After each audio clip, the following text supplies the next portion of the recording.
All right. Back with another podcast. My man, Jimmie Wallace is in the building with us. Jim, how you doing, bro? I'm good, my brother. I'm good, King. How Yes, sir. you? Oh man, I'm blessed, man. Beautiful day, beautiful way to start the day. I did some meditation. I went to the hmm lake and sat out there and had some thoughts about my mom's and reflected on hmm a few things and the appreciation I have for my not just my mother but for my sisters, my aunts, and just women in general. Salute hmm to all the women as we celebrate this Mother's Day and just celebrate women in general. Man, I agree. I agree. It's a great day to go be out on that lake as well. Absolutely, absolutely. I know there's a basketball game coming on. I'm a basketball lover, so I don't know if if it's the Timberwolves, I'm gonna stay in and watch it. But if it's not, I'll probably go back out there to the lake, Oh yeah, and sit out there again. Yeah. the Knicks ain't playing. I'm not even sure, man. I can check. Hold on, let me Okay. check right now. I like what the Knicks are doing. I will say that I like Right. what the Knicks are doing. I just hate that they're scrapping so hard without a full squad. You know what I mean? Yeah, yeah. Almost burning themselves out. Yeah. Oh yeah, they play at in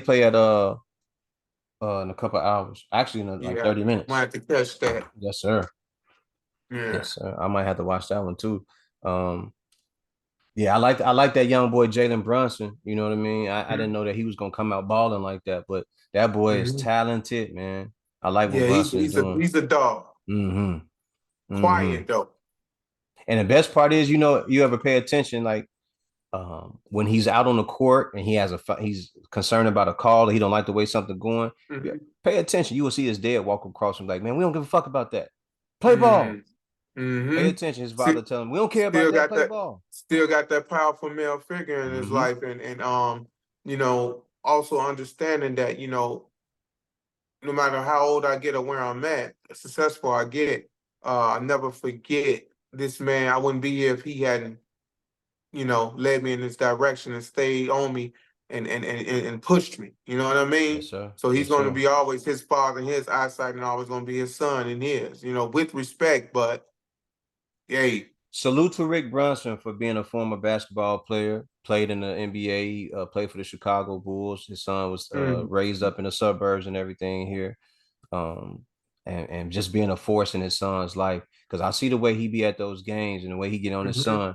Yo, man, we don't care about that call. Play ball, man. Don't argue mhm, with the refs. Play ball. And mhm, he get on about his business, man. And you can tell that, um, his game is just developed in such a way that you're really happy to see him play and get his because Dallas had the chance to sign that brother and keep him there, mhm, and they didn't think he mhm. was worth it. And now you're seeing him show his full worth over here with the New York Knicks. Oh, over there with the New York Knicks. So New York Knicks, yeah. yeah, But even if you watch that video, it's like a little clip that comes across the internet, and it shows Jalen Brunson as a child, and shooting and his practicing, and his father right there, with him and telling him, pushing him to the point where looked like Shorty wanted to cry a few times, right? And it's like damn, you feel for him, but he kept going because sometimes your parents or those that love you know there's more in you than you even do, and they pushed and he pushed them. And when you look at it in retrospect back then, it looks like, damn, like it's borderline abusive almost, because like no one knows how much more this kid got in him to keep going to get it right. And he's doing it. And full circle now, he comes to now, look where he's at. Look yep. what he's doing. And all that's by way of how his father was pushing him. If he'd Because have made who it know who easy knows for you him to better let than up, pops? Who knows you better than yeah. pops? If he'd have let up on him or made it easy for him a long time ago, that man probably wouldn't even be where he at right now. Yep. And look at the difference between watching him and watching John Morant's dad in Ooh, terms of good example. Good on example. that court, in the support of your child and the decisions that's going to continue as a player now, a professional player and a man to evolve him. That's a Look good at the example. decision, I like that. you know. So shout out to the Knicks though, man. I like that whole Villanova tandem. I love those three kids. That Josh is at heart, and Italian boy, whatever it is. DiVincenzo, Yeah, DiVincenzo. them boys nice, and I love it. I love that for New York. You know what I mean? Um, yeah, I'm not the biggest Knicks fan. I've been silent. I just love their colorway. That's always been my favorite colorway for some reason. That orange, blue, and white. Yeah, that's always been a So slick combination, man. And it it stands is. out. It pops. It is. That color combination pops, I got it on today, brother. Oh, there they go. Ooh, is that the Bo Jacksons? The '90s Bo Jacksons, baby. Yeah, yeah, yeah. Yeah, yeah. I used to have So those joints. did you? Yes, sir. Yes, Yeah, sir. this is probably my second favorite shoe of is it my second or my third? But it's top this my either my second or my third. It's probably my third. It's my third favorite shoe of all time. Okay. Okay. Yeah. Yeah, Only behind the Air Bo Jackson was a huh? freak, man. He was when I say a freak, I'm talking about a freak of nature when it comes to Of like being nature. athletic and in sports, man. Mm-hmm. He was a freak of nature, bro. Mm-hmm. Like Yeah, he was. they said Bo Jackson ran like a 4.1 in the 40-yard dash, man. Yeah, he was different. Yeah, guys like him and the Deion Sanders, Mm-hmm. and it's another one too up in there somewhere. But yeah, them guys was just crazy. So Very I think special when they were out there. LeBron could have been that, had he focused on football as much as he did basketball as well. Very true. Very true. Very Yeah. true. He had But that- LeBron looked like he had one of those bodies that could have just adapted to whatever the sport was Anything, between right? between football and basketball. It looked like he could have just all right, I'm gonna go out here be wide receiver, a tight end, and then I'm about to go out here and drop 30 points as a small forward in the On the league. real. Yeah, On the real. It could have been swimming. yeah, He got it. yeah. Can you Yep. imagine LeBron James swimming? I could, man. And That'd I have been could see him crazy. being Michael Phelps level. That would have I, been nuts. I could see it. Yeah, I could see it. yeah. But what's been good though, brother? Let's get to it. And life is good, man. Life is good. Just trying to get more podcasts done. Mm-hmm. Looking for How's more. that been for you? It's starting to pick up. So what happens along the way for me is that it's the managing of my time and getting to the guests because some of them are Mm-hmm. sending me their information or their emails and I'm Mm-hmm. going back and forth in correspondence. But then Mm-hmm. there are those who want to be paid for their service and Mm. uh yeah, so Part of the game. yeah, it's part of it, and you take it on the chin and you keep on Mm-hmm. going. So you have those Mm-hmm. that want to be paid. Then you have those who don't respond in a proper time, and sometimes it's me myself. I don't respond within a Right. certain amount of times. Efficiency. Yeah, because Mm-hmm. hey, I work. I get up, I go to work, and it's just not this. It's just not the podcast. Would I like it for it to Right. just be this? Sure, Right. that would change a lot of That'll things be for me. that'll be ideal, wouldn't Oh it? man, if that was the case, Jim, I would be doing my podcast live sometime out your shop. You know what I mean? Man, you're more than welcome. when that I like this, I like this format. It's convenient, the remote or whatever format. It's convenient. I also love uh the live interviews, you know what I mean? Which I do most of them on my end. Mm-hmm. I thought about doing this a few times, and I think I will at some point. Because it allows you to connect with people all over the world, and it also allows you, if sometimes a person can't make it physically, even Mm-hmm. if they're in the same city, but to hop on this and just get it done, it's still content at the end of the day. And still people's gonna see it the same way if they were seeing me and you sit next to each other. You Yep. know what I mean? Yep. So I know I love it. I love it. What is your so those are some of the challenges you face, but what are some of the highs you got out of it? The highs It's are being able to meet and talk to people from different walks of lives who have very good stories. They're surviving some of the things that they survived to being able to open up businesses or mm-hmm, leaving America to go start a farm in Africa or open up a real estate firm in mm-hmm, Africa. Like hearing those stories, some of those don't air because some people don't they don't want me to air them, or some people I didn't finish them. So they may have Mm-hmm. had to hop off. Like there's one woman, I think it's the woman who has like she's trying to start a hospital over there, and we didn't finish that interview because she had to get off because there was something Mm-hmm. going on in the background that she had to take care of. But Right. hearing those stories, man, are just always a blessing to be able to hear other people's stories, and it enriches my soul and it lets me know that I am doing what I'm supposed to be doing. So it sounds like my next question to you was going to be like, with balancing the highs and the lows, it seemed like the lows haven't been so much so that it has deterred you from stop doing it.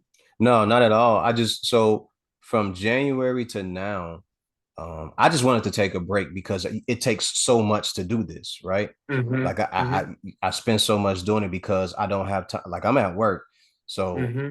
once I get home, I'm right to my phone, I'm right to the my laptop, and I'm chopping up video, I'm chopping up audio, and I'm getting a podcast together and everything. It's a thing that I love to do. Would I like to Mm-hmm. delegate that work to somebody else while I just go do the podcast Yeah. themselves?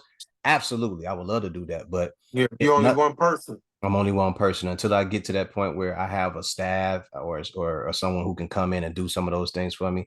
This is the way it's going to be until I get it under wraps and going like that. But I'm not. I don't think I'm gonna. I don't. I don't feel. I don't think I'll stop. I like doing this and I like hearing different people's stories. Man, it's a I, wonderful thing to see. I hope you don't stop. I encourage you not to stop because you're great at it. Like I say all the time, a good interviewer is only as good as the interviewer. And a good interviewer is only as good as they are willing to listen. You know what I mean? Um, so it's you got a good thing, and it is a tug of pull and tug, tug of war here and there mentally and time management wise and all that. But man, listen, it costs nothing to hop on this phone or this Zoom, whatever way you want to go about it. It Yeah. costs nothing to do it. You know what Mm-hmm. I mean? Mm-hmm. So if it costs us nothing, we didn't got pretty much the biggest problem out the way. Yeah. Because money is the thing that most often stop people from doing something. Yeah. Yeah, So and I'll say this too, without going into too much detail. There mhm, are those who want to be on my podcast, but they want my podcast to be more entertaining. So they want me to shuck and jive and do the Sambo routine, and I get it. those are the podcasts that I stay away from. I I get it. I would like to liven it up and have it be more fun and things like that, but Hmm. maybe if Hmm. I did more live episodes where I was doing it live, it was me and you and we were talking and joking and shooting the shit that way. Yeah. Maybe that would come off a little bit more exciting and Yeah. it would gather and garner the type of attention. But I'm not the Hmm. person that's gonna sit up in here and do all It's that shit. not your personality. Mm-mm. Jim, you've You been know what I around me, mean? man. I'm a smooth cat, man. Like I don't be out here. I'm not doing that. I Arsenio Hall and this shit. Yeah, no, that ain't me. And Arsenio Hall was dope at what he did because we He was all at was. home That was his going root. personality, though. Yeah, that's him. That ain't You know me. what I mean? When you around Right. me, then I'll Hmm. show you that type of thing where, oh man, I love this, I love that. You will hear me Hmm. if you ever go to a bar or see me at a game, you will hear me rooting for the team and everything. Even when I'm at Right. home, I be Right. yelling at the TV. But when I'm Right. out, yeah, nah, that ain't the thing. No. He said, I'm not gonna be out here putting on period. Mm-mm. Nah, Mm-mm. but I get it. Everything is not for everybody. So for somebody to say, or feel, man, I need to be more spruced up or exciting, and I get it from their perspective. I totally get it because that's what they like and that's what they're accustomed to. That's what they used to. Correct. Me, I take it all, man. Like I can do. I don't want to. I can't. Here's my thing, right? I don't like when it's overly um bubbly and antics and playing and stuff. Like, $1 million worth of game. Mm-hmm. Good podcast had the potential to be um so much greater. You know what I mean? and not taking nothing away from where they are now. They've done an excellent job to getting where they at, right? Absolutely. Absolutely. But sometimes, bro, when you get some of these influential guests on here, I really want to hear. I really want to get an idea of them personally, of what they've been through, or what their story is. I don't want you joking every other second, cutting Yes. somebody off and Yes. laughing and feel like it's the need to crack a joke. To me, at that point, it lets me know personally yourself as the individual have a thing where you need to be in power all the time. You need to constantly shift the energy back to you to make you the focal point of let me crack a joke and make somebody. I don't want to now. I Because you're feel like you not didn't waste my comfortable what's time. being said. Yeah. You didn't wasted my time at that point. Like Mhm. I can't even watch this no more. But a million other people may tune in because they with the antics. I'm Yeah. not with it. Yeah. I'm a And conversationalist. they'll have conversations that are going oh so well, and then all of a sudden it'll be all the joking and the banter. And it's like, fam, why would you interrupt that person that was talking about something very specific and Hmm. challenging, or something that raised the bar for them, and then you jump Yeah. in with jokes? Like, why would you do that? Why would you do that? You don't know cutting that person off and interrupting them to slide a joke in that was so unnecessary. You don't know what you really just cut off. That it may be somebody on that other end of that phone, of that screen that really needed to hear or see where that person was going. You stopped it. Mm-hmm. So at this point, it makes me question what's the what's the purpose of your show? What's the purpose of it? Because if it's $1 million worth of game, I'm not getting none. Right. You gotta let these people talk. That's why they on there.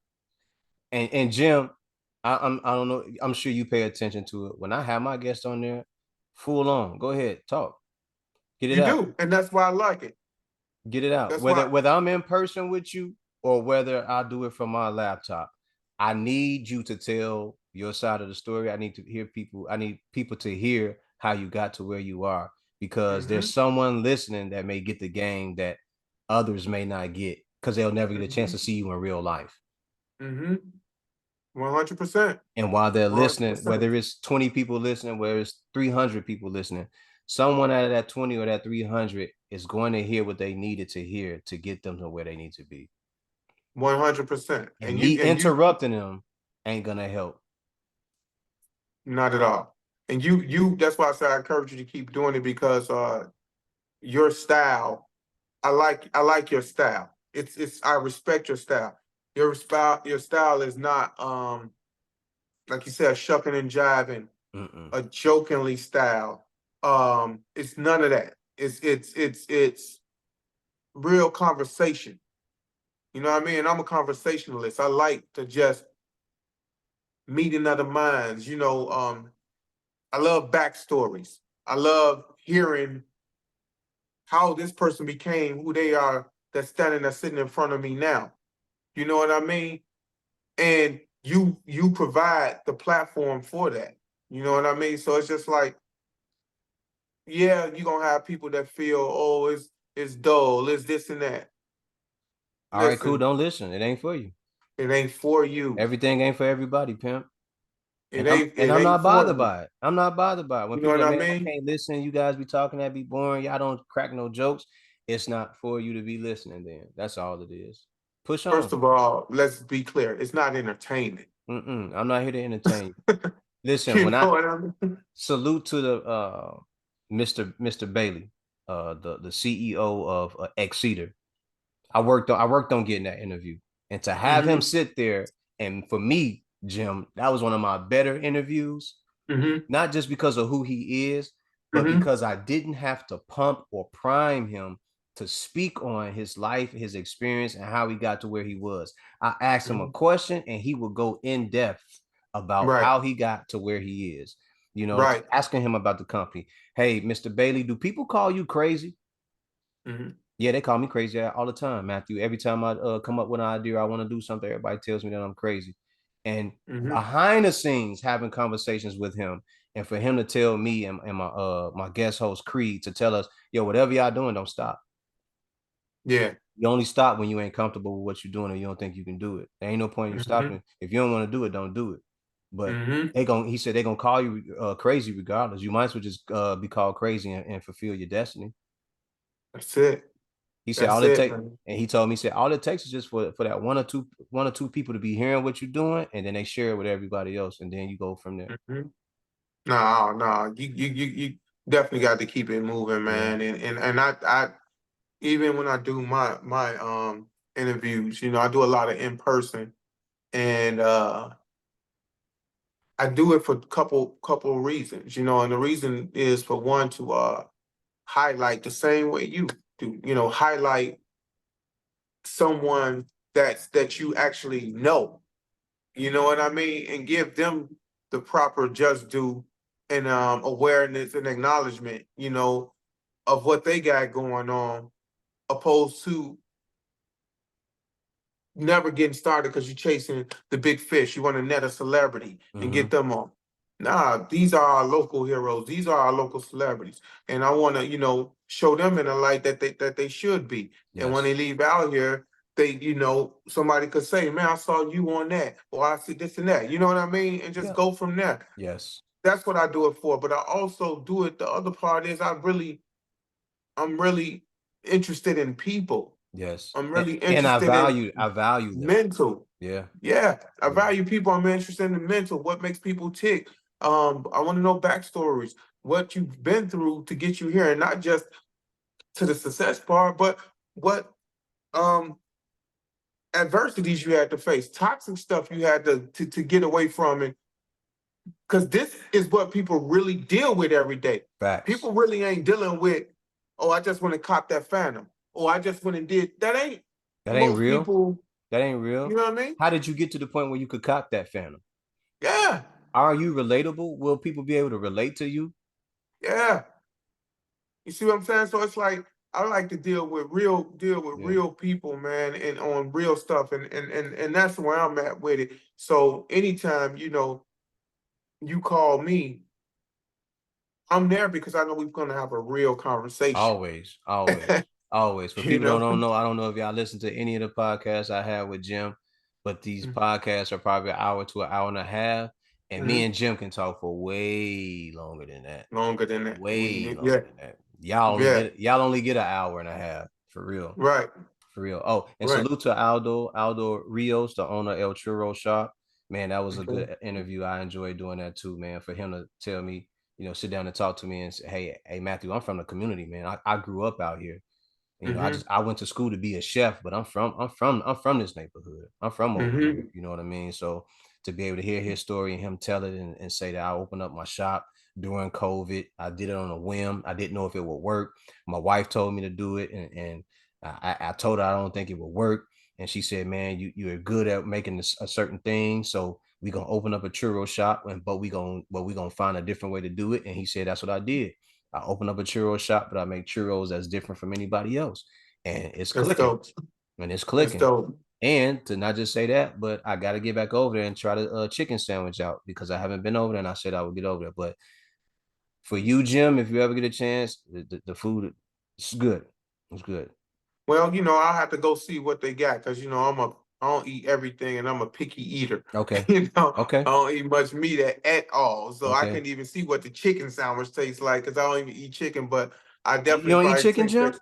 Nah, I haven't eaten chicken since I was like 7 years old. Okay. Okay. Yeah, like I'm about to be 50 in September. Come It's on, been talk that about it. long. Talk about it. That's a very, very long time to not eat chicken, my brother. Yeah, I don't eat, bro. I don't eat chicken.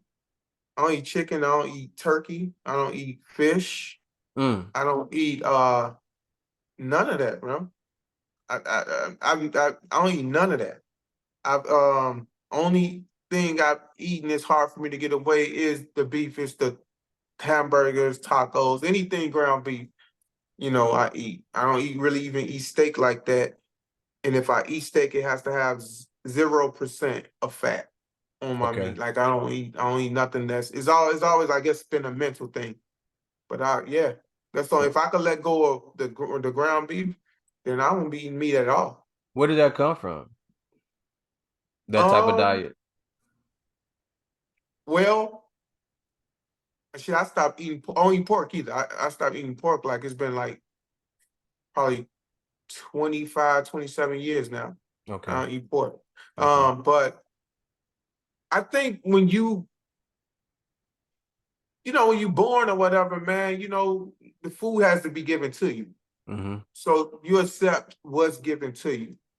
But as I got older and just even as a kid, I just didn't like certain things, pork chops and all that type of stuff. And you biting into it, and some flying off the side like gristle and nah, it disgusted me. So it's just like, nah, what I mean? Then the mental part of the animal part, the chicken, and I stopped eating chicken. I had went out to my mom took me and my brother and sister out to like the country, like St. Anne, Illinois, and see our grandfather there. And they stayed on like it's not a farm, but it's kind of like a farm living. So Okay. you see chickens in the coop and this and that type of stuff, right? So I'm a Mm-hmm. city person. Even that young, I was just knew I was a city person. So they I see the chicken running around. You know what I mean? I see the chicken running around, and then the next 2 hours, I see the damn chicken getting cooked. Yeah. Yeah. And Getting I extra. was like, nah, fam, I'm good on that. I ain't ate chicken since ever. Well, unlike you, sir, I love me some motherfucking chicken. I will also say this: I made some chicken last night. I baked it in the Uh-huh. oven with some onions, some chicken broth. Uh, and I, Sounds good. yeah, and I seasoned that mofo really, really, really, really well. Oh yes, It yes, sounds good. it was so good. I tried to pick it up on a fork, and Mhm. all the meat almost fell out the bone. I You picked it up, just boy. falling, Woo! huh? Nah, man. Yeah, Hey, man. I wish I ate better in terms of like trying things. I'm just not me though. You know what I Okay. mean? But that chicken be smelling good. Yeah. All that food be smelling good and looking good. Yeah. I just can't do it. Wow. Okay. Well, Mhm. go past the churro shop. You may find something that you would like in there. Yeah, I'll definitely try them out. Where you at though? Where you located? I had to send you. Man, I forgot the location. Oh man, damn it, man. I can't remember the location right now. I'm about to look it up since we on here. Mhm. But let me say North this to you. side, west side, south Cicero side? over in the Cicero area. Oh, that's not far from me. Nope, not far from you at all. Mhm. Yeah, Yeah. it's a good spot. I came in there, man. It was a welcoming environment. Mm-hmm. I sat there. I had the churro, the cheesecake churro. Mm-hmm. And me and my buddy sat there, man. We had a That really good sound time. good. Yeah, man. I'm trying to tell you, bro. El Churro Shop. Where you at? Where you at? 3536 West 26th Street, Chicago, Illinois. Okay, that's a little village. Yes, sir. Yep. Yeah. Yeah. Yes, Yeah, I'm sir. gonna have to go. I'm gonna have to go check them out. But I'm also gonna have to put in the call before I can just be going over the little village. Little village be tripping sometimes. They be tripping, but hey, me and the They homie went still over on. there. They still on that game banging Everything for was no okay. reason. Jam. We were okay. Mm-hmm. Everything was okay. Mm-hmm. It's a lot different nowadays. They were Mm-hmm. looking at us when we was walking up, and Right. but I was like, look, I was like, I'm not over here for that. I'm not coming over Right. here for that. Please This is don't. want me. This Yeah. is want me a churro. Yeah, I just come over here for some cheesecake churros. I'm coming over here for some of that blur from some what is that the blueberry iced Uh-huh. tea, blueberry Mm-hmm. lemonade. I'm coming over here for that, and we gonna politic with my man Aldo, and we gonna get out y'all way. We don't want no That's smoke. it. That's We don't it. want no None. smoke. We don't want no smoke. None. Because we got it for you, but I don't know how much we Right. got till we can get up out of here. Right. You know what I Right. mean? So we went, Hilarious. yeah, we went in there, we had a good time. And Aldo, as soon as he saw me, he was like, "Oh, what's going on?" And when he said it, like it was kind of like it brought down the mood, and it was like, "Oh, okay, Yeah. cool, we good." Yeah. I went up to the dapped him up, and we talked some shit real quick. I ordered some of the items. My man's ordered some items. Food was good. It wasn't too sweet. It was a Mm-hmm. great balance. The texture of the food was good. Man, we ate Mm-hmm. and we had a good time, and we left up out of there, man. And then we went to another spot from there. We went and watched some games and we just kicked it, man. But it was a good time. It was a That's good good time. stuff, man. Hell yeah, Nah, that, I love trying out places like that, but mostly going to places like that with a great story behind a great person. You know what I mean? And mhm. you get to interact with them and talk to them. And it seems to me from talking to him, he loves what he do. He loves what he's Mm-hmm. doing, and he's big on it. And he's saying that his work is paying off now from his Mm-hmm. hard work and dedication. So I enjoy going up there, man, and tasting the product that he's putting out. And he said he's gonna always try to evolve it and grow what he's trying to do. So it's love, man. And hey, I'm from Chicago. I'm going to always support Chicago people. So 100%. You definitely do that. And salute to that brother. Is it Aldo? Aldo, yep, Aldo Man, Rios. salute to that brother. More blessings, more success to him. Hell yeah, hell yeah. Because the food was fire, man. I just got to go back and try the chicken sandwich out. Everybody said they can make a good chicken sandwich, but until Yeah, we got to see, huh? we got to see, man, he makes it with this because he was describing it on a podcast, and he said he makes it with this champagne aioli on it, and I got to check that out, Mm, man. I gotta check mm. that out. Yeah, see, look at you. You might as well come back on and get you some chicken, man. I'm good on the chicken. I eat me a churro though. Yeah, I'm telling you, Uh, churros are fire. All right, so let's start off with the questioning right now. All right, let's go. what's new in the shop? What's new in the shop? Okay. Not a lot's new in the shop. Okay. Well, since you've been here, Oh, it's a lot. it's been a lot. Yeah, I'm sure. It's a lot new. Yeah, You yeah. know what I mean? But the shop looks way different since the last time you've been here. We had connected with just bring you up to speed. We had connected with a lot of local um artists, painters and stuff like that. And did like this not necessarily collaboration, but a commission based agreement where we'll put some of the pieces in the store, and if someone purchases them, we can do a quick 80-20 split. Okay. The artists get the 80, we probably take 20% just to keep the lights going. You know Mm-hmm. what I mean? But more so, the overall goal for that is to just bring more awareness and help the artists enlarge their territory. Okay. With that being said, couple few people pieces sold, during that time. And we still got some in here because we've also forged relationships that went outside of just, that business. And we was able to have give some of these pieces a home. They've been here quite a while. And we've also had art exhibitions here as well Awesome. for for Awesome. for one of the people. And yeah, and store, looks way different than it was last time you seen it, but also I've pivoted a little bit as well in terms of retail and its sole purpose in the store. It also serves as an event space as well at this point. So that's one of the things I had to learn is that you can have it for one reason, but it don't necessarily have to just be for that. Not when the space is going to be the space regardless. Mm-hmm. You like a house, a home. A home is going to be a home. It's going to be an infrastructure regardless. But what makes it a home is what you put in it. Right. You know. Right. So How's that right going now using it as an event space? Because I can see that going well. it has gone well. That's Okay. what the main focus is on now. That it's still retail, but uh everything when I reopen, we purposely put everything on rollers, wheels that so when it's time for an event, You can get it up and get it out of there. Roll it back out when you're done. hit it on the head right there. Yeah. 20 minutes, 30 minutes or less, whole stores is emptied out, restocked, Mm-hmm. just like that.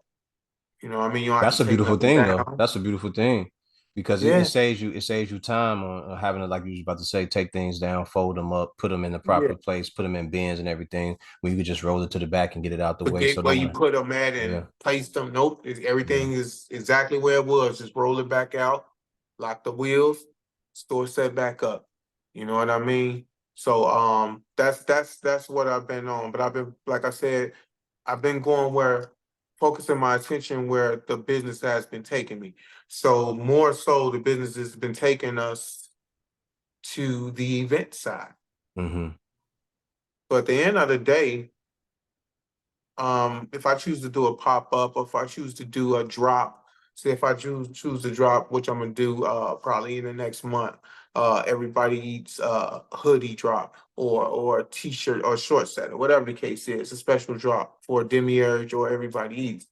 It's still my store Mm-hmm. that I could do that. It's still my retail space. I can do that whenever I want to. It doesn't change that. But what is keeping things afloat and going is that other side. So I make more money when it's empty. Mm. That's saying what it needs to be said then, huh? Let's leave it at that. Hey. I make more money when it's empty. I make more money when I'm not open for retail. Mm. And with that said, we will move on to the next question. All right. So as far as the retail side, are you taking on Mhm. any new brands in the store? Um, no. That's another thing I've done, like in this journey, was to start scaling back on certain things because um you can take on new brands, you can take on so many different things, and but you have to be open. You have to be here. You have to be, you know what I mean? You have to stick to certain store hours. You have to commit yourself. And if you can't or you're not in a position to do it at that time, um, you're not only hurting your brand, but you're hurting other brands that you give an opportunity to, you know. So um I've been, like I said, at this point, with me being into so many other things, it's like I just focus on the space at this point, Okay. and I utilize the retail part whenever I feel like I want to do it. Okay. Gotcha. All Yeah. right. So as a clothing store or as a boutique, Hmm. does the location matter more or does the product matter more? They both equally matter. Okay. You can have a great product and definitely be in the wrong location for it, because if you're in the wrong location, half the time the location really just equates to the demographic that you're around doesn't suit you. It's not for you. It's not for your product. But I think you can have a dope product anywhere, you know, and it'll sell. But you know, when you have a storefront or brick and mortar, it does matter. Mhm. It does matter, you know. So um sometimes you have to, I think when you're in a location that your product is not really fits the environment of that location, then you're gonna have more of a challenge than anything. You know what I mean? Because you're looking for, now you're dependent and contingent on people coming from that know your product, and that's content that's coming from different places that know you, or maybe the your family or your friends or online or whatever the case is. But what about the people that's literally living in on the soil where your business is located at? What about them? I would think they will probably be the easiest because they're right there. They're walking past it every day. They Mhm. seeing it. But if you don't have nothing for them, or even, you know, then you know, you walking your possible supporters, you watching them walk past every day. Potential supporters. Look in the window and keep going because you don't have nothing that Driving them. caters to them, that drives them in. Yeah. Yeah. Gotcha. All right. Next question. Hmm. Growing up in Chicago, you learn skills that often help you in real life.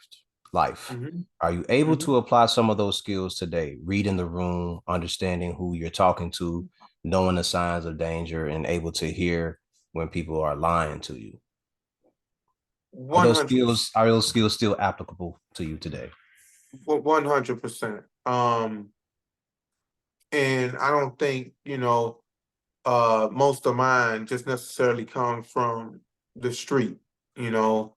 Um, Although I've spent a lot of time. in the street doing whatever it was I was doing. But I think most of mine is innate. You know, a lot of mine is just having that blessed with that spirit of discernment, you Mm-hmm. know, Mm-hmm. blessed with being able to read a person in 4 to 5 minutes, you know, blessed with being very observant and reading body language. I have this thing where I tell people all the time that, we can be having a conversation verbally, but I'm also listening to what you don't say. Mm-hmm. You know what I mean? Yes, sir. In Like the you way could you say say it. something to me, but I heard what you didn't say Yes, because sir. that's what you really wanted to say. Everything about your actions and how you formed your conversation structure, your conversation around. Let me know you really wanted to say something else. This was just your way of presenting it. Yep. You know what I mean? So 100%. yeah. 100%. And it doesn't it doesn't necessarily have to mean that you have to be from the street to get that. It just Mm-hmm. means that the environment that you come from allows you the opportunity to see and hear more things just because there's so Yeah. much more going You're on. gonna be exposed to more. Yeah, you're exposed to more. And because we're Mm-hmm. exposed to more, there are certain things that we pick up on. And we don't just say, oh, yeah, that's that. We apply it and we see where it works and where it doesn't work. And if it Mm-hmm. continues to work over and over again, then we know fully that skill is enhanced because of who we're talking to and the things that they're saying versus the things that they're not saying. Uh, 100%. and I've used that to my advantage as far as knowing the people that I'm talking to, and it's worked. It's helped me tremendously to know who I'm talking to and the people that I'm around, the people that are for me, the people that are against me, and just being able to interact with people or not interact with them. Like you said, that 4 to 5 minutes of talking to you, I know, Mm-hmm. I know enough. Mm-hmm. I know Right. You enough. got to you got to listen like people if you listen long enough, a person to tell you exactly who they are, and it's like Bing say, you know what I mean? Your handshake, ain't matching your smile. You know what I mean? There it I read is. between them lines in your brows, you know what I Mm-hmm. mean? Absolutely. Like it's the details. It's the details that people don't think you even paying attention to when you're in front of them. It's the little Absolutely. things, Absolutely. you And I know. remember talking to him one day when he was at a certain store downtown, big and tall Uh-huh. store on Michigan. Mhm. And me and him were Mhm. having a conversation, just rapping, just chopping it up. Wow. And he was talking to me. I was talking to him about music and the way it was going and the way things were changing and how the music was getting ready to shift into a different level. It's about to become more song and dance uh Mhm. themed. And when he was talking to me, he was like, I can tell by the way your face look, you're not too happy with the way the music is about to change. And I was like, yeah, Mhm. Beans, I think it's gonna be terrible. And I think that even though people will be able to eat and that music will go on to help other people out, where will Mhm. the real music lie? And where will there be a base for that, or will they push that out to the side just so the Mhm. next thing can just be the next thing, And me and him had a conversation, but he was reading me the same way I was reading him. And at the Yeah. end, he was like, you familiar, huh? I was like, man, Beans, I'm from where you from, bro. Mhm. And he hopped in that Bentley and he got up out of there. And that's definitely what he used to roll in, a Bentley. Mm-hmm. Mm-hmm. Yeah, He but got he got that's in a that. champagne colored Bentley and he peeled out. But that's what it is, man. Those things definitely, those skill sets, have definitely helped me to this day. And I'm a person that likes, like I say, I love to understand people, read people, and just because you get a clear understanding of just people, period. Mm-hmm. Even when it's a bad thing, even when somebody's wronged you or whatever, I'm one of the ones want to kind of tap into what made that person do that, what made this and that. You know what I mean? Just Yeah. instead of saying I hate you forever and this and that, I might not mess with you no more, but I do want to know. And if I do know, and I can get an understanding of you a little more, then I might not be looking at you as bad as I had prior to me getting that understanding. For example, real quick, um, I had a situation probably about 10, probably like 12 years ago, right? Mm-hmm. And this always stuck with me. And it was one of the people that I gave opportunity to, helped out. They had a skill set that I could utilize at the time, and I needed an order done, t-shirt order. Mm-hmm. It was one of my good friends that trusted me, always gave me business and everything, and she needed something done before, I went out the country. And I was scheduled to go out the country on this particular date. Her order was supposed to have been done. So actually, I gave the opportunity to the person that needed it. He didn't come through. Had a Mm. history of just doing certain things. Didn't come through, and now I'm feeling a certain way because that's my character. That's my name on that. Correct. This ain't what that person knows me for, and that's why I even have the opportunity to get the opportunity to do the order, right? Mm-hmm. So going back and forth with the person, the guy, and certain excuses is not, I can't take no more when it's business and my name is attached to something.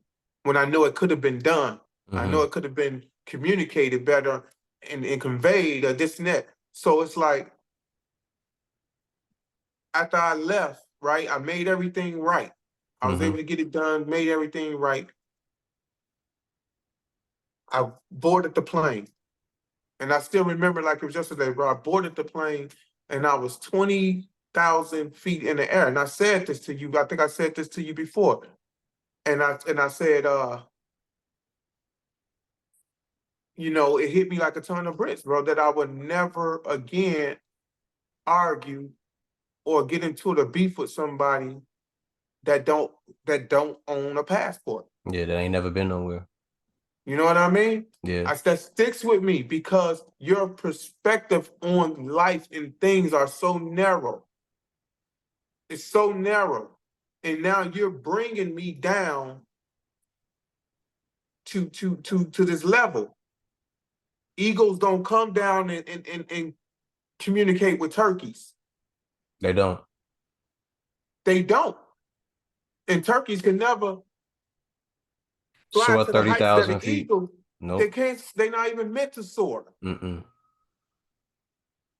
They're not even meant to soar. So it's like when I got to that point, I was like, yo, like, I say all that to say is I once that came to me, Mm-hmm. I stopped being mad at him for what he did because he's just a product of what his environment is. Mm-hmm. What his he can't he can't do nothing different outside of that. You know what I mean? Like where it's like I stopped getting mad at him because I'm just like, damn, you know what? They don't know. They don't know. He's like a turkey. He's going around bobbing his head low. All he sees is this around him, and this is how he survives through it. Yeah. So once I gained that understanding, I had a better understanding of him and the Yep. overall situation. I'm not even mad no more.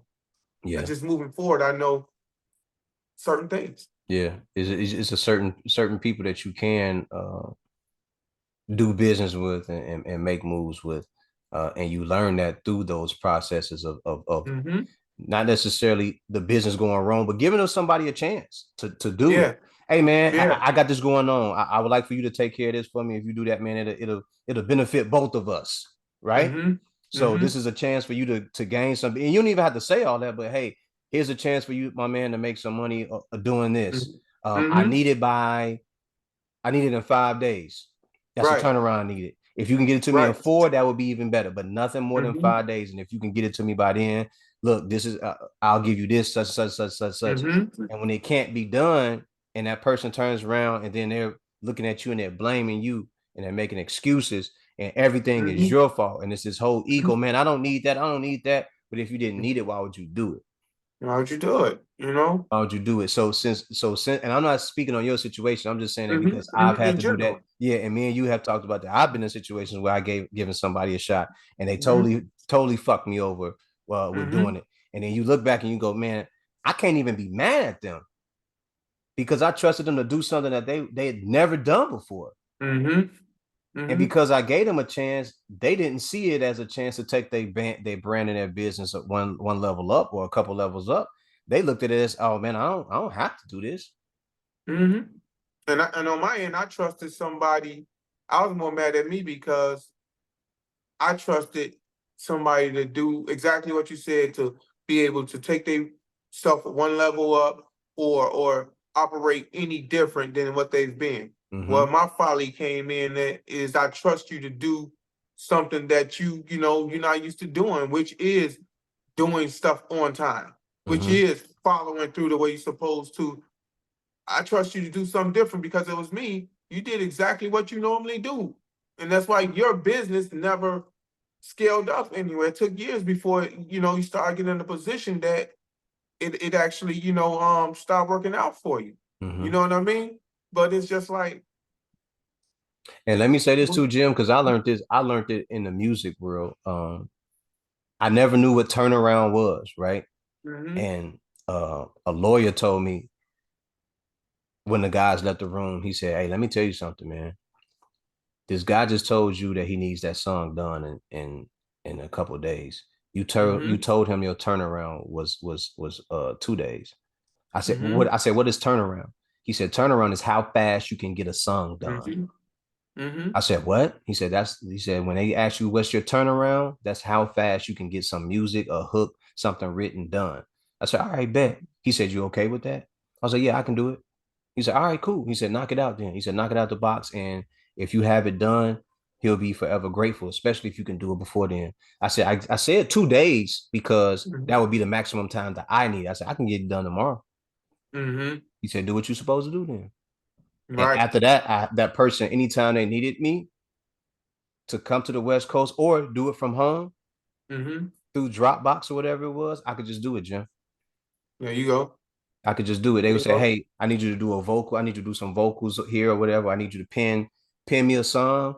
Send me the reference track, and I could do the Mm-hmm. vocals for the singing part of it or the rapping part, and be done and be out the way with it."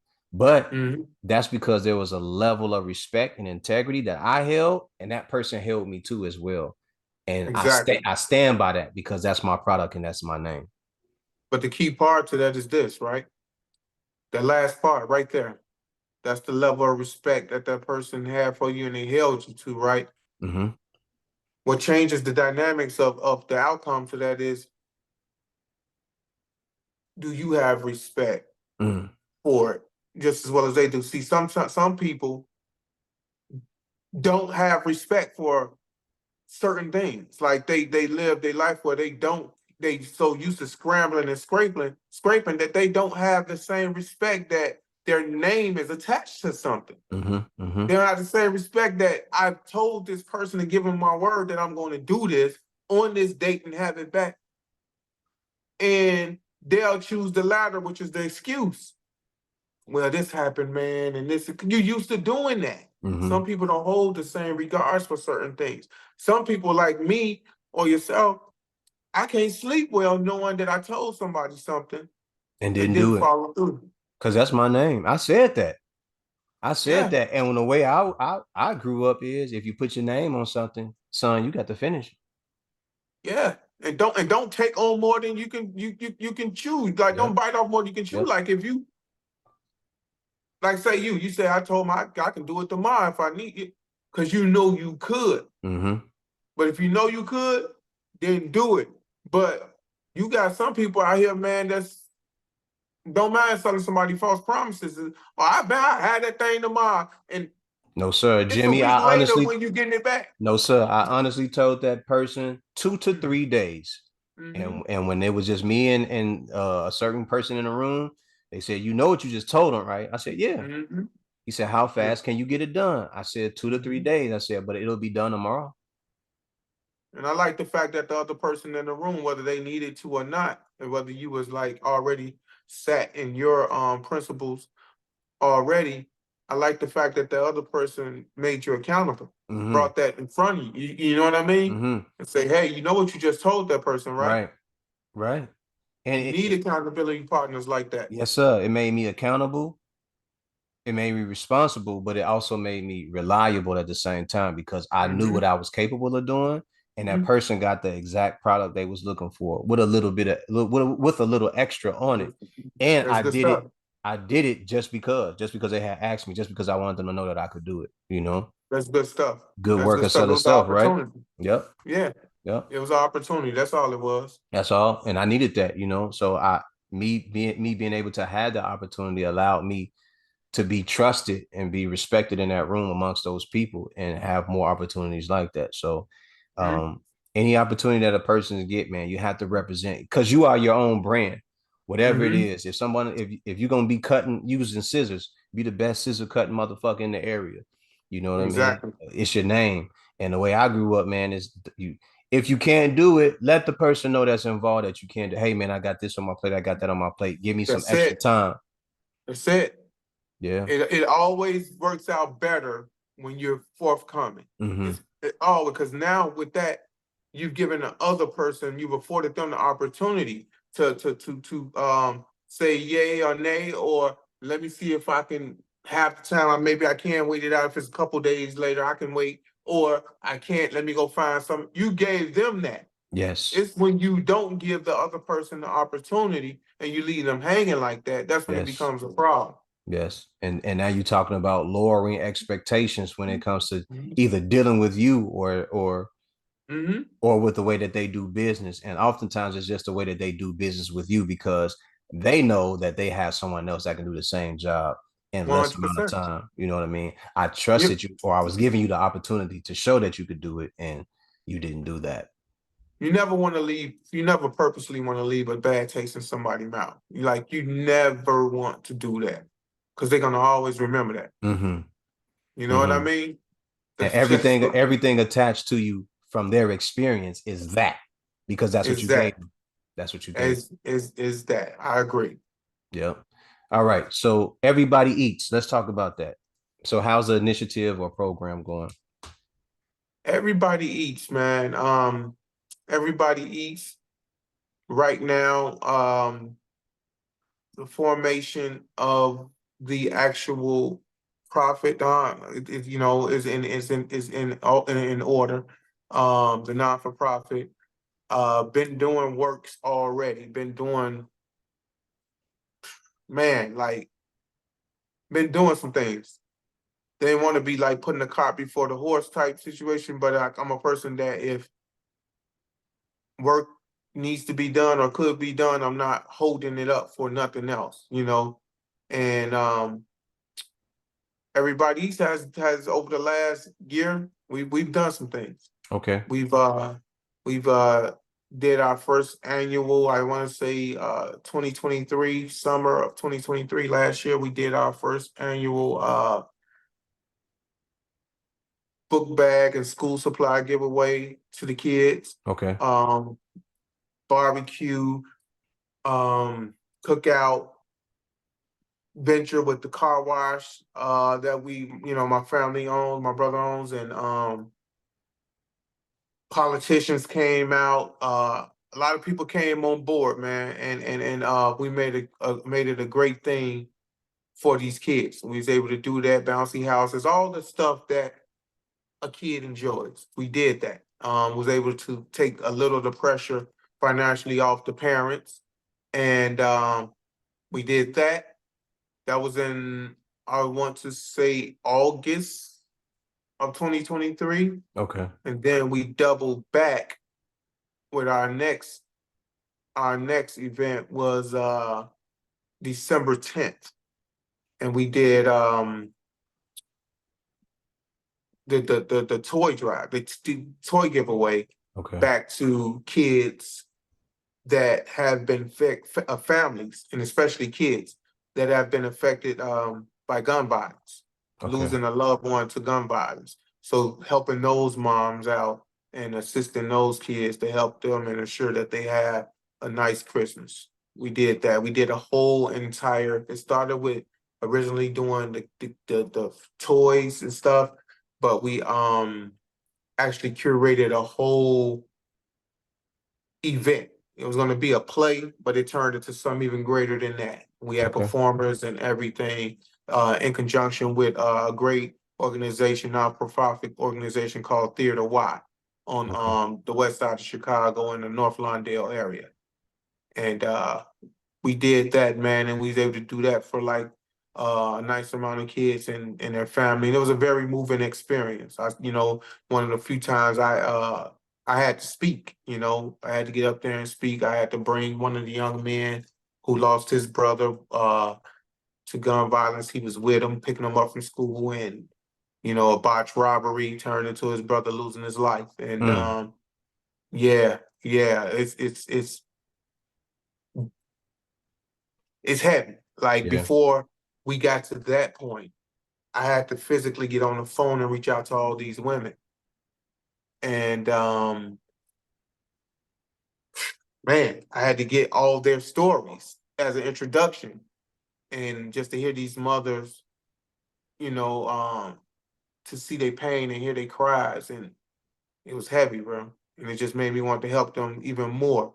And ironically, it's crazy that I'm talking about this because half the ones that um, I met them last year on this date. Mm. I was literally, man, that makes me think. Shoot, I forgot too. They probably had it going on today. I met them on this day. I was literally dropping picking a customer up, a rider up from the place, and it turns out to be Saint Sabina, Okay. sir. And it was on Mother's Day of 2023. Mm. And the elder was coming from there, and I seen the news cameras out there and stuff like that. And she told me what was going on and what it was about, and blah blah blah. I dropped her off to church. I swung back. I had my camera with me and stuff like that. And I sat out there, and I was out there with these women. I was like the only man out there with these women, introducing myself, letting them know about Everybody Eats, and I would love to, help them in any manner I can. And from there, I was able to get the women to do the Christmas thing with. But I met them last year. It's been a year to today on Mother's Day morning Wow. of last year. Wow. Yeah. So this Wow. is some of the work this is the work that we've done. That's not counting just countless times that me and my partner, my girls in the store, and people come in off the street, and we just talk to them and minister to them and turn their day around and make an invite that they come back and just want to talk and do things. We've given them things that they needed. So this is what Everybody Eats is about. Okay. Okay. To those who are listening and watching or may watch, Jim, how can they get in touch with you or email you to help you out with the Everybody Eats program? Well, they can definitely email me. Email me at I think I have an email for Everybody Eats too, but I mainly stay on my own email, which is Jimmie Wallace, Jimmie Wallace, WALLACE 29 at gmail.com. And you can reach out and if you want to be a part of it in any way, shape, or form, just reach out to me and let's get it going. Let's get it going. We're working on our events for this year already. So let's get it going. I'm also outside of Everybody Eats too, though. I've been doing some stuff with. I just did Walk Through the Hood with New Era. Okay. Uh, Okay. New Era, which is a great organization. Doing Explain to amazing. those who are listening what New Era is so they have an understanding. We have New Era Detroit. I think Mm-hmm. that's like the head. That's what it started with, Yes. originated with Yes. these guys, Zeke and his people down in Detroit. I seen them throughout the years or whatever, and I was just amazed that these strong black men going through their community and policing their own community, the gas stations and things like that, and bit shutting down businesses if they're unfair, treating the people of not just black people in general, but these are black people are the people that occupy these neighborhoods. if they're treated unfairly, they're talked to unfairly, and you know, being sold expired merchandise, go shut them down. You know, the women pulling up to the gas station, go pump their gas for them. You know Mm-hmm. what I mean? Opening doors, doing all this type of stuff, protecting the kids. You know, so I would see them, and then um, I noticed that it spilled over to Chicago. You know, so you got my man, my brother Eric Mobley, um, my man D Cook, and the sister, I'm trying to think of her name right now, Erica, Miss Erica Burton. Um, they're like head up the chapter for Chicago, New Era Chicago. So now the same thing that was done in Detroit, they're doing in Chicago, and then they come together and they go other places. They're on like almost like a 27 city tour right now, that they're going to feed the hood and do all these things in different cities. Okay. So they just Okay. did one in Chicago about a month ago, and I was out in the streets with them. Okay. You know, and it was a great experience. It looked like it was. It looked like you guys were really getting things together and having a good time and making the communities come together. Not making them, but getting the community together to participate. Yeah, the community, man, lacks unity, and it lacks unity because it lacks love. You know, and anywhere you go leading with love, it's a slim chance you're gonna be faced with hate. You know what I mean? But a lot of people don't care to lead with love. They feel if it's hate there, or that's what's in the air, then I got to prepare myself for hate. But they don't Mm-hmm. strap themselves with love. They strap themselves with hate on the other end. Because that's what they've been led with, and that's what they've been seeing the entire time. One hundred When me and you first got together and bonded, it was out of respect and love. Mm-hmm. That's what it Mm-hmm. was. When I got met your brothers and the friends that came to the Mm-hmm. shop and everybody that Mm-hmm. I was approached by, I was met with respect and love. Nothing but love. Yeah. Yeah. That could have easily been me, man. I don't want to talk to them, Jim. And you're like, yo, Uh-huh. you can't be in here then. These my Right. people. Right. You gotta go. Right. You gotta go. Right. You can't be in here like that. But and I think And vice versa oftentimes, for them too, as well. If I absolutely. bring somebody around, you know, no, this ain't for you then, bro. Absolutely. And I think oftentimes we see a lot of the young men and a lot of women, they aren't being shown the correct amount of respect and love, and they aren't being Mm-hmm. shown how to do it. So they don't Mm-hmm. know how. So oftentimes Mm-hmm. when you're out in the city or I'm out in the city or your friends are the brother that's a pastor, when they're out in the city and they're out moving about, they're showing the love and the respect to the young brothers and sisters because they never got it. So once they hear it and they know what it was, they know what it is, they respond to that. Oh, you really are trying to connect to me because you want me to do better and you want to see something better for myself.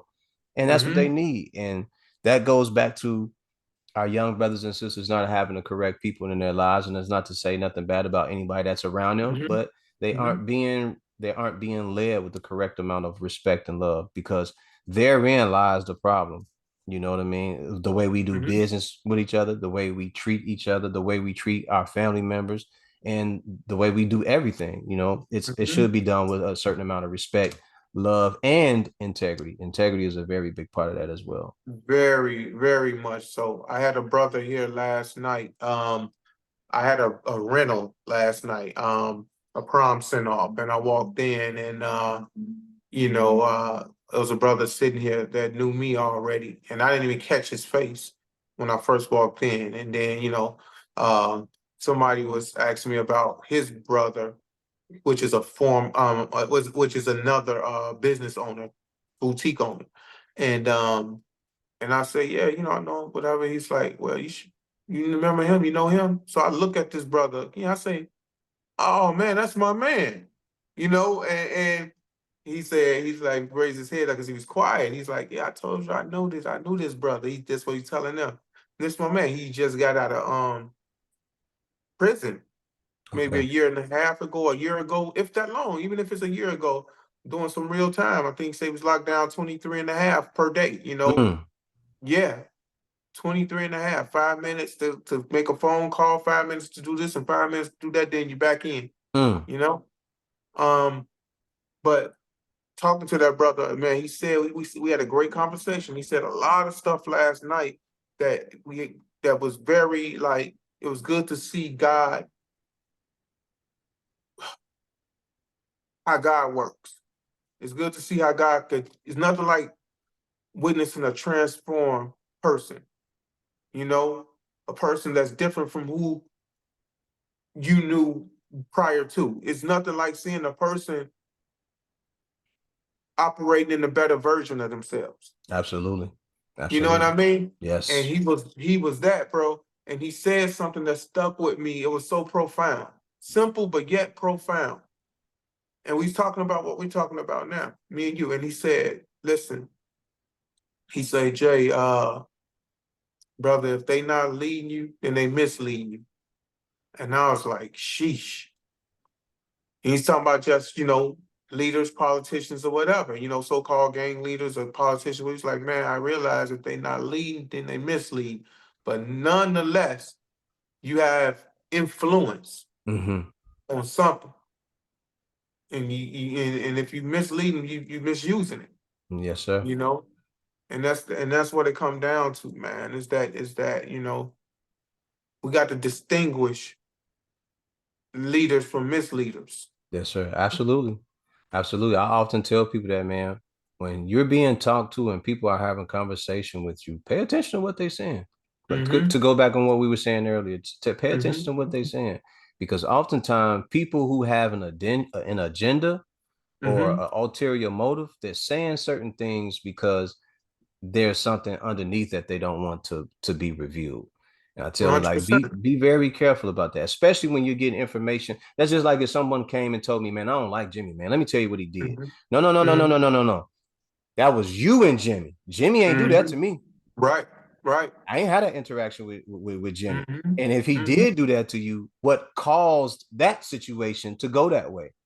You Right, understand what I'm saying? You right. can't come to me and give me some information about a person and I'm over here dealing with the person. I'm talking to him. I got their number and every conversation is love and we chop it up and we Mm-hmm. got ideas and we got things Mm-hmm. going on. You can't turn around and make me feel that that is a bad person because I got an Mm-hmm. interaction with them already. I got my own relationship with him, and it's been based off this. So if it's never been a folly in my dealings with him, why? I'm not just gonna automatically say, "Oh, he's that" because you said it. Mm-mm. That ain't the Nah, way I'm it gonna works. need, and you're not gonna skew my view of that person because he's never given me nothing to do that.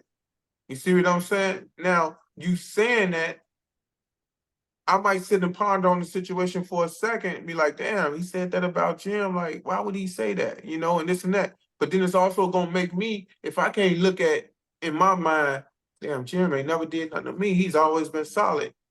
Now it's gonna turn my attention to you. And Mm-hmm. what made Jim do that to you? Yeah. That's what I tell people all the time. Why did that happen? Mm-hmm. Because oftentimes people do that. And I say all the time, again, it's misleading. Yeah, you may Mm-hmm. have that information, but what transpired to make that person get to that point? Something has to happen for someone to say, hey, yo, that person ain't, I don't like that person. Well, you don't like them. That person been great to me. They ain't never done nothing wrong to me. And Oftentimes you'll find out where the problem lies in the omittance, mm-hmm, where they will choose to omit yeah, certain details out and leave them out. mm-hmm. People good with that. You Very good know, at that. Very good at you that. And I tell people all the know. time, anytime you hear somebody say something bad about me, ask them what happened. Mm-hmm.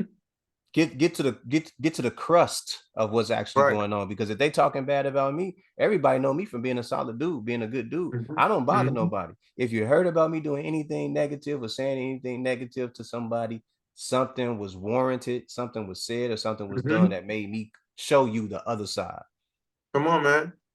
Especially when I pride myself on being a solid person. I always do. I don't stumble up on being a solid person by mistake or chance. No, I pride myself. I'm very intentional on being a solid person that moves with honor, integrity, principle, Absolutely. respect, all that. So Yeah, You you think I'm can't gonna believe. come? You think I'm gonna come this far just to turn around and say no? I'll abandon all that Mm-hmm. just to be stupid one day. No, no, no. It took me a while to get to this point. Mm-hmm. There's a lot of things I had to have my own ego death. I 100%. had to kill my ego and not just necessarily kill it, but I had to get it to calm down and simmer down just because of Mm-hmm. the aggression and rage that I could go through and fly out the handle. Mm-hmm. But Hundred percent. when someone tells you something that's misleading, consider the person and consider the information that you're getting, Mm-hmm. and make sure you know the full story. Because I don't have no problem going back and asking Jim, "Hey Jim, what happened with you and Buddy right there?" Mm-hmm. He's like, "Oh no, That's what I'm gonna it get ain't to nothing such." I'm straight. like, "No, that ain't what he told me." He said it wasn't no nothing. He said this is what happened. And then once we get into that, we gonna dissect it because I want to know. Right. I'm not one Right. of them guys that just believe anything that I hear. You know what I mean? Mm-hmm. From the government or whatever it is, I like to look things up and I like to Mm-hmm. sniff around for information because I want to know the truth.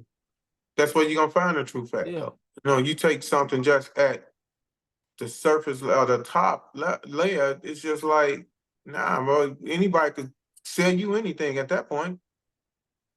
that's the truth. That's the truth. And I'm one of them people that we grew up in a system that was already placed here before we got here. Six had said this in a song, and he said this on a podcast. The system was not designed with free niggas in mind. So because of that, we had to be very careful of the information that we take in and the Mm-hmm. information that we give to other people. So we should always be based on making sure it's the most factual and logical information that we can get. And Mm-hmm. I don't like just going off of anything. Sometimes I leave information for people to see if they'll go and research it and they'll go look it up. Because Mm-hmm. oftentimes they say, "Oh, you a solid source, you a solid dude, you would never do that." Very true, but you should know for yourself if it's true. If the Exactly. information I'm giving to you is Exactly. true. You know what I mean? Especially if the information out there for you to gain it for yourself. Quit taking it, secondhand. Mm-hmm. You giving Very true. person, you giving even though you even giving the most honest person the power to feed you some BS at any point at that point because they Yeah. know you're not gonna go check behind it, fact check it after them. Yeah, yeah, and that's a Mm. very big thing, man. Make sure you check it out for yourself. You know, they tell us to vote for this president and vote for that president. Come to find out, you look up 4, 5, 6 years later, and then a damn thing happened in your favor. So you got to be very careful with things like that. Here's another question I have for you: Mm-hmm. Is there any amount of money that would make you abandon your respect and integrity? Nah, nah. Um, you have to, you know, as much as a wild amount of money could do for me right now, or anybody, you you still got to live with yourself after that, bro. Bang You bang. still you still got to like even if that money could put you in paradise, palm trees, white sandy beach, aqua blue water, all that, right? Person waiting on you hand and foot. But if you know you did some slimy shit to get it, Mm-mm. That's every day you wake up. That's gonna always be there, and it's gonna always be attached to your if name. you're a person with conscience, Mm, you gotta be a person with conscience. You gotta be a person with a conscience and conscious. You got to be aware. That's just like, in Lauren Hill's wow. Lauren Hill's album. I think it was on this album. I think it was, yeah, yeah. Forgive them, Father, for they know not what they do. mm-hmm. She said a line, she said a bar, like,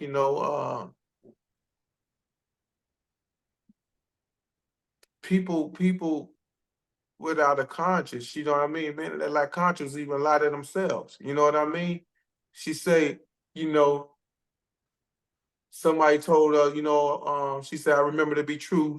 She said they told her every day people lie to God too. So what makes you think they won't lie to you? Woo, You know what I mean? woo. Greatest album ever made, by the way. Yeah. But She One off. yeah, definitely. She said that, and those bars always stuck out to me, that people will lie to God. You know what makes you think you better than God? That they won't lie to you. Fam. That's why I say I hold no high expectations to most people, because I don't Mm-hmm. expect them to treat themselves or me with the Mm-hmm. same way that I treat myself at all. Mm-hmm. Yeah. At all. So it's like, to answer your question, bro, in all honesty, nah, it's certain things I can't do. Mm-mm. Because I can't, it's certain things I can't live with. And a dirty conscience, and knowing that, I have to answer for things I've done one day. I mean, I'm showing up on the creator's doorstep with that. Nah, I'm cool. I'm Yeah. cool. Yeah. Someone that, and I'm only asking you that because of the recent situation we've seen through the music industry and the Mm-hmm. rap industry and everything that's going on. Mm-hmm. Me and my guys have talked about this. Being offered record deals and everything. And Mm-hmm. and one of the homies said, "Bro, was there ever amount of money that they could offer you that you would just give it all up for?" And I told him no, because I would never be able to sleep at night knowing I did it. Come My on, man. family, my family could be straight for the rest of their life right now. They could have offered Mm-hmm. me, they could have offered me $6 billion. My family Mm-hmm. could be straight right now. We, like you said, on a beach, living it up, Mm-hmm. waiting on hand and foot, two women with me wherever I go, and Mm-hmm. half a pound of weed. But I know at All you night, need. all I know at night when I lay down and go to sleep, I wouldn't sleep right. Yeah. I know everywhere I go, when I sit down and eat and they bring me that bill, I know how I got that money. Mm-hmm. I know how I got that money. And I gave up something that was so near and dear to me that that's all I had. Mm-hmm. And I worked my life to build up to have that. So for me to Mm-hmm. give up my respect and my integrity just so somebody could pass me a boatload of money, it would never just sit right with me ever. Nah, me neither, bro. It's just like having to go into bed and going to sleep, you know, with a fluffy, posh pillow, Mm, or going to bed to sleep and your pillow feel like a pillowcase full of bricks. You know, you're gonna be tossing and turning all night because that thing don't sit right with you. nope. You know what I mean? And that's just how it is with me. I can't speak for nobody else. I just, certain things, by me being such a spiritual person, I deal in spirit. I know when I say spirit, we all born with a spirit in us. And the Mm. spirit is that discernment, is that understanding to tell you right never feels like wrong and wrong never feels like right, no matter how it's done. The two shall never I don't care mix. if you prospered from one. If it was done in the wrong way, it don't never feel the same way if you done it the right way. Nope. So Because when you I when you deal in think that. about it, and when you breathe it in and you breathe it out, and you look at the turnaround that came away from it, it don't feel the same. Mhm. Mm-mm. And Mm-mm. you always feel like personally like you had something. Mm-hmm. But the one person, the one being that know it is the creator. That's the Yep. one that matters the most, that knows it. And So we'll if I place it on can't your fool, heart. you feel me? So if I can't fool the one that I'm gonna have to answer to, Yes, sir. what does it profit me fooling everybody else? But to get through this life, and I deal with it in the afterlife, or I deal with it. Nah, I can't even risk that, And even there though I are don't physically know. Yeah, and there are tons of examples in front of us that we see from people who are successful, who took the Mm-hmm. big bag of money, and we're Mm-hmm. watching them and we're looking at them and we're seeing them not happy all the time. Mm-hmm. They're successful and they're enjoying their success at some point, but then we're seeing the backdrop or the back part of their life, Mm-hmm. the stuff away from the entertainment, and it don't look too cool, Nah, and they just don't look look like too you got cool. money. Yeah, You know yeah. what I mean? And that comes down to like the golden saying. It's just like, Some people, got so much money, it's just like at the end of the day, all you have is money. That's it. Like that's it. You not you piss poor morally. Mm-hmm. Piss poor morally. All Yeah. you have is money. Yeah. Just bankrupt morally. You know what I mean? Your whole moral compass is just out of whack. Mm-hmm. It goes, the arrow points wherever the dollar goes, or whatever the opportunity is. You on it. There's nothing that grounds you or roots you in principle. And I often And seeing people like that who don't have like respect and integrity. Often when I listen to them, they'll say anything, man. mm-hmm, They just say anything mm-hmm, out there, man. Just foolish and dumb. mm-hmm, But like yeah, they say, man, God watches out for babies and fools too. So 100%. 100%. And all you can do is hope and pray that, a person gets it, or they, even if they have sold themselves off, that they understand their folly and recover from it and make amends with it. You know what I mean? Don't don't leave here with that. You know what I mean? Um, Everybody could be redeemed. You know what I mean? And through understanding where you went wrong and apologizing and making things better. I don't care. And if a person doesn't accept it, then that's on them. It ain't further, you can't dictate how they accept it, when they accept it, but you made the effort. You came to a place in your life and said, I understand I messed up right here. I need to go rectify that. I need to, admit and acknowledge and move forward on that. And that's like, and I was trying my best to stay away from this in this conversation, but I just feel like interjecting this right now is perfect. Just like the J. Cole and Kendrick, mm, situation. You know what I mean? Um, the whole world was against this man for he was scared. He was this, he supposed to did this, he was supposed to did that. Yeah, everybody wanted to see him compete. Who mm-hmm. didn't? Mm-hmm. Who didn't want to see him compete when you wouldn't want him to see him compete if you didn't think he could compete. You Right. wouldn't want to see him compete if you didn't think he was one of them guys, right? Right. Or he wasn't uh skilled in that area lyrically in battle tested or whatever. But for him to apologize for something that spiritually didn't sit right with him, You gotta I respect have his nothing decision. but respect for that. And to know that by doing that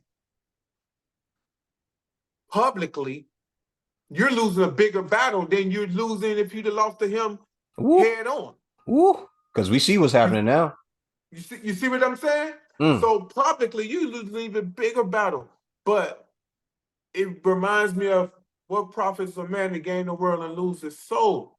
The man wasn't ready to, he wasn't willing to lose his soul for the world. If I go be him, what? I'm gonna be king, I'm gonna be one of the goats, I'm gonna be this, I'm gonna be that. Nah. So when that man said publicly, that was one of the worst things I done. I feel this and I feel that. And here's my chin, bro. Take your best shot. If you want it, I'm just gonna stand here and take it. I said, man, yo, you got to have respect for that, because that's a person that acknowledged that they did some that the world didn't look like it was wrong in terms of you responding back to him, because publicly he said something to you. But he said, take your shot. I'm letting you know I'm a hands behind my back, still off me, and I'm gonna take it and we done after that. Right. I eat the punch It's and not gonna be no back and forth with me. right. Right. This don't sit well with me. I Mm-hmm. respect that, bro. And what did you see after that? You heard nothing from him. He went and got lost. Cause this shit, That man went and sat on the beach. you feel me? It's costing him his peace. It's too much. But then once he went away from it, you see nothing but a shit show. Woo. It got ugly. It got ugly. It The got ugly. world. Oh, he just dropped. He just dropped. He just dropped. This shit done got messy now. It got ugly. It got ugly. I'm gonna be I honest with you, expected man. that. I This expected that. what you expected it? Mm-hmm. Yeah. This I'm gonna be honest with you, bro. This wasn't even. I guess I'm from another generation. This wasn't even a good battle to me. Um, it was getting there until one guy Yeah. just decided, I've had enough of you. I think that's what it was. I think one guy, and we all know, I'm speaking on Dot. Dot was like, I've Yeah. had enough of you in the entire time that you've been here. I don't even want to go into. We had to talk off air. We had to talk off air Yeah. because I don't want to go Yeah. into it on here. But Yeah. from what I He got. understand and know, Dot was like, I've had enough of you, and I have a lot to say about you. Mm-hmm. Mm-hmm. So, But it even I think just even gassing it, like, a lot is gassing it because this is what people want to see. These supposed to be the premier guys and this and that. But to be honest, bro, it's just like coming from battle. This just wasn't good to me. It was entertaining for a second. Um, I think the most entertaining part about it is just the spirit of competition. Any sport you is based off competition. So correct. you want to see that. Correct. And that's what You we know, wanted. Yeah. Yeah. that's what you want to see, but is the battle actually good? I can't say that. I come from a era where I've seen good battles. I also come from the era where I've seen certain people win because of their popularity when I know they lost. You know, um, so it's just like this. This reminded me, to be honest with you, this battle reminded me of LL Cool J and Kool Moe Dee back in the day. Mm. you know, I'll say this. I'll say this. It it could have got worse than this. And when I'm 100%. and when I'm saying worse, I don't mean in a physical nature. Right, I just right. know that a certain guy Mhm. he would have turned up. Yeah. He would have turned up. Yeah, it definitely could have got worse. Even Mm-hmm. even now, it just got messy, bro. You got the Rosses jumping in or this and that. Now you got Game shooting some at Ross because Game wants to be a part of something. He ain't Yeah. inserted himself. Yeah. But I have to say, this is what he does, and what he dropped was a good song. It to me was the best diss song out of everything that's been going on because That this was is terrible. what he do. He said, That's "You what think it was he. terrible?" I think it was terrible. I think it was the wrong time to do it, but that's usually what he does. He inserts himself at the wrong time, for popularity or whatever it is. He probably got an album coming out soon, but I don't um, even think he got an album. I think just for relevancy purposes yeah, anyway. And I Drake is his man, and he's trying to step in and defend him in a way, and and listening to the back and forth beef is not entertaining. Like to a real rapper that does this back and forth, mm-hmm. that's what I'm even speaking from. Like it wasn't entertaining to me, and I wasn't expecting a Pac a big. I wasn't expecting a nothing like that where somebody died. But I have heard uh Ice Cube and NWA. Oh yes, sir. I have heard a G Unit against the game go against G Unit or Yeah. Oh, game go against whoever he that went 300 against. bars and running was crazy by game. You feel me? Yes, I've sir. heard game go against whoever he went against. I've Mm-hmm. heard the Jay-Z and Nas. I've heard these battles. Yeah. You know what I mean? And these none of their battles mounted up to this. I've heard Jada Kiss and Benny Siegel. Yes. Yes. Nas. Come on, man. Yeah. Yeah. This one that. No, it wasn't that, but I tell This you is a what, bunch of talking about each other. I mean, every battle is about talking about each other, But but it's talking about each other and exposing secrets type of joints. Like even the Hov and Nas joint, right? Why did people really say Nas won? And not just say he won just because of Ether, right? But what was the problem people had with Hov in that battle? I like Hove. I was going for Hove, and I think Hove actually won that, but that's just me. I feel the same way. But no, I feel Ether definitely was Ether, and it was the gut shot, it was the knockout. But Really? yeah, Ether definitely was because it was Ether. What Ether did, what Ether did for that battle is what Hit 'Em Up did for Pac. Um, I didn't feel It that. was what? It was what 50, it was what Wankster did for 50.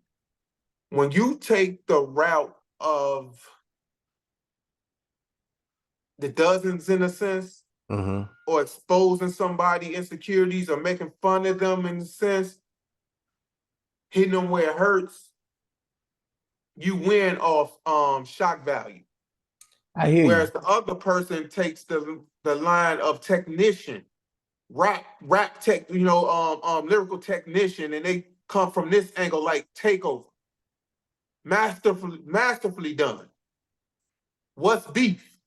Masterfully done. These great lyrical classic songs, Absolutely. Absolutely. but the shock value not there because I'm speaking on people. When if I say there's a difference between me saying that 3 to 5 fucked you up for real though. Tattoos around his gun wounds. Uh, uh, you see me in the street, your jewelry, you can keep it. That be our little secret. All of this is great lyrical prowess, right? But it's all indirect. It's the difference when somebody say, "That's why I fucked your bitch, you fat motherfucker." It's the difference when Yeah. somebody say, "Fuck Jay-Z." It's the difference when some bankster job, they coming directly at these people. Yeah. It's the difference when somebody say, they open the line is, "God damn, I'm glad y'all said it all." And then tear their ass down one by one. Yeah. The difference, bro. Yeah. I just think that Jay won that to me. I mean, just me. He took one song and went at everybody. And, you know, Was Ether, was Takeover a better song than Ether? 100% put mhm. together wise. Did it have the same effect and shock value as Ether? No. And that's why the win is giving to him. And that's what brings me back to my original point. When did people stop liking Jay in that battle? And then when they stopped liking them, is when they felt he got disrespectful with Super Ugly. Yeah, Super Ugly was when he did Super Ugly. I That's was like, when they oh, stopped, when they felt he got personal. And that's what the Kendrick and Drake shit is right now. yeah, yeah, When you start talking about skeeted in your Jeep, left condoms on your baby seats and all that, woo, that was a hard line right woo, there. That's scarred Nas, but it was very personal. very personal. Honestly, I loved it when the punk said the gloves is off, the love is done. I was like, yeah, let's get it, let's Let's get get it, into it. let's Cause get ain't it. nobody talking about what all this nigga just said in Ether. Y'all cheering him on. Yeah, I was just like, okay, camel face, and I'm like, no, no, no, no. Go back and listen to what that man is over there saying about you, like real life shit. He talking Talking about your about girls, girl. girls, girls, get the big lips and big dick sucking lips and all that. I was like, fam, I don't care about that. Like, okay, you doing a dozens, that's cool, but That's address exactly what he did. address what my man just said about your girl. And I tell people to this day, I say, believe it or not, Super Ugly hurt Nas way more than Take Ether over hurted the Jay-Z. yeah. Oh yeah, yeah, yes, sir. Yes, sir. As much as stuff Nas said, because right now you're just talking about features, facial features, big Yeah. lips, and all that. And I'm talking With facts, whiskers nigga. like a rat compared to Right. beans you whack, and your man stabbed on and made you take the It, blame. You mm-hmm, know, I was like, okay, that's cool. But what my man mm-hmm. said on Super Ugly, like he basically said me and a bunch of other dudes are sharing your Me girl. and the boy AI have more in common. Yeah, yeah. And then had AI come out and go, yo, yo, yo, yo, yo, keep me out of Yo, that. Keep don't me throw me out of in that. there, Don't throw son. me in that. Don't throw me in that, bro. Yeah, Yeah. I'm clapping them cheeks, but just keep me out of it. I I ain't the want to only keep one. that low. Right. I ain't the only one clapping them cheeks. But that hurt though. And that's what Oh I'm yeah. saying. Like Oh when he yeah. said that line, bro, like it hurt when Nas knew where he was going when he told him on Takeover. Let's keep that between me Between and me and you. you. Yeah. He knew where he was going. But he also knew that my guy. You didn't just came out and said my name. Now we've been jabbing each other through the years all this time, but you just sent a direct shot on this one, and you talking about like almost bullying me, talking about let's keep that beat between me. Like you got something on me where it's gonna keep me silent. Nah. Now I got to come back with either because if I don't come back now and you can directly say my name, my Yeah. career is over. And not just that, because that was for the Battle of King of New York. Like for those who didn't know, like 100%. yeah, Jay-Z was like, I am that guy and this is my shit. You know what I That mean? was his way of establishing it. Yeah, I've been putting out an album every year continuously. Mm-hmm. No one else has done this. No one has represented New York the way I have. Even Mm-hmm. while the Eminems are out, the Nellies are out, even while Mm-hmm. Outkast is out, and all these guys are going platinum and double trap platinum and quadruple platinum and all that. Mm-hmm. I've been the most consistent from New York. So let me go Mm-hmm. ahead and put the stamp on this. And you woke up a guy who had been sitting around taking care of his mother, who had died from cancer, who didn't really care about rap music. And when he heard that, he was like, okay, Mm-hmm. okay, I'll go on a run from here on out. And he been on one. We've been on one. And him and Hit Boy have been acting a fool. I tell people all the time, bro. I say Hit Boy is the best thing that has happened to Nas in a very long time. I would say Hit Boy is the best thing that happened to Nas since Trackmasters. Yeah, because he been saying some really dope shit in these songs, and it's just like really been on some real cool player shit. But Mm-hmm. but the knowledge is still there and the lyricism is still Mm-hmm. there. You know, Mm-hmm. I agree. that's a good pair up. That's a good pair up. It is. It is. It was wisdom from an elder spokesman and the youth of a young one. And you Mm-hmm. put them together and they got an understanding with each other. It's not a you too young or you too old. It's Yeah, like, nah, man, we sitting here just having chopping it up, having a great time with each yeah, other. And you develop a friendship within two different generations. You bridge the gap. And they yeah. found a way to do that. And that's why Nas albums sound like that. Yeah, and it's been great. You know, Mm-hmm. I like it, and I love the fact that Nas bridged the gap with someone from Mm-hmm. a different generation. You know, Mm-hmm. and the outcome of the beats and the lyricism and the projects it has been dope, and I've enjoyed it. Mm-hmm. Absolutely, Mm-hmm. Yeah, absolutely. I agree. I agree. Well, Hey, I see you got your questions lined up. What you got for me next? no, that was it, man. We could end it right there. That's a hot. That's a Okay, hot. Yeah, okay, we can end it on okay. that note right there. Anything else you need to say? Man, not really, man. Just really got a few things put into play or whatever. Few endeavors. Looking forward to definitely looking to scale this Everybody Eats up this year. Look to do more work, community work, and things of that nature. Get more involved in this political circle, but not in a way that it gets political, but more so these are the people that's making things happen in the community. So looking more forward to doing that. Continue to scale this space up, Yes, sir. and you know that's it, man. Could just continue to, honestly just be very intentional about putting one foot in front of the other on this path to walking into my better version of myself. Absolutely, sir. That's Absolutely. it right there. Everybody eats food and supply. Y'all go check that out. If you need to get in touch with that man, he's giving you the email already. Jimmie Wallace Mhm. 29 Mhm. at gmail.com. Make sure you send it. Jimmie with the IE, Yeah. not the Y. Every people love to, even if I got IE on my profile picture, that type of comment No. and J still I put M M I the E Y. Right. They'll still W put A Y. L L A C E 29 at gmail.com. Get in touch with that man if you want to help out with everybody eats food and supply. Yeah, yeah. Yes, sir. Everybody eats. Matter of fact, it's everybody eats supply company as a whole. Because Okay. eats part, sometimes people think that just has to do with food, and it doesn't. It's the furthest thing from just food. It is food, but just like I said, 2 years ago when we first talked about everybody eats, Everybody has everything to do with the food and nourishment of the mind, body, and soul, not just your stomach. It's your mental more than anything. It's the mental. Mental. Everybody eats just tapping in mentally, doing a mental wellness check. For men, women, kids, everyone.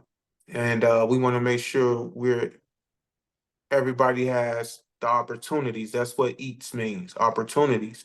Um, Everybody has the nourishments. That's what eats means in terms of you know, putting the proper nourishments in your mind, because those are gonna bear, it's gonna dictate what your thoughts are. And your thoughts dictate what your moves are, what your decisions are in life. You know what I mean? Your decisions dictate what your life look like. Mm-hmm. So that's what everybody eats is, just making sure we all eating properly and in a good space in life. And that's that. Yes, sir. And we're going to keep on forging through the darkness and shedding light. With that Mhm. said, ladies and gentlemen, remember the mission statement when you striving for greatness. God never puts you in the driver's seat if it's taken. Jim, I appreciate you, brother. Thank you as always. Always, brother. Let's do more of this. Mm-hmm. And yeah, let's do more of this. Just let's do more building Yes, sir. this year. Yes, sir. All Will right. do. Peace, bro. Peace.